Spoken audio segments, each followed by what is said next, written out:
For most private fund managers, the prospect of a visit from the SEC is something that will keep you up at night. Today, in this explainer, we're going to look at the SEC's examination priorities for 2020.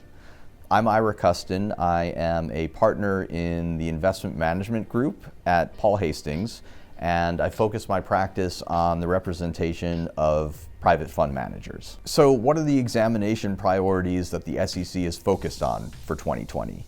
First, the SEC naturally continues to emphasize a culture of compliance for any registered advisor. As a practical matter, this means having in place policies and procedures, including a compliance manual that's not just off the shelf, but is actually customized for the advisor's actual operations, actual investments, and actual investor base. Next, the SEC continues to focus on the prevention of insider trading and the misuse of material non-public information. As a practical matter for a private fund manager, this could include understanding the use of expert networks and avoiding the expert network from providing material non-public information to the advisor that could restrict the advisor's trading activities. In addition, the SEC continues to focus on disclosure of conflicts of interest and, to the extent possible, the avoidance of conflicts.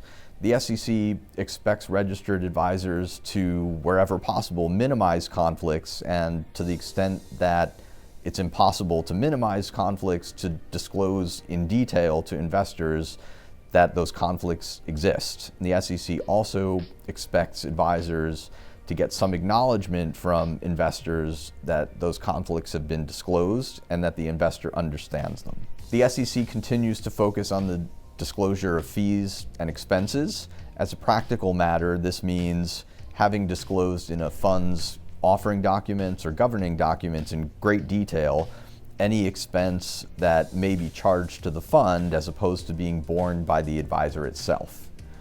During examinations in the past, the SEC has asked advisors to show the examination staff books and records relating to any fee or expense that was charged to the fund, and then reconcile that with disclosure in the fund's offering or governing documents. Registered advisors should also keep in mind that the provision of services by an affiliate of the advisor, especially when additional fees are charged by that affiliate, need to be disclosed in great detail to investors. Finally, the SEC continues to focus on information security and data privacy, especially with respect to personal information about investors. In the SEC's 2020 report, they indicated that during 2019, the exam staff conducted roughly 3,000 inspections.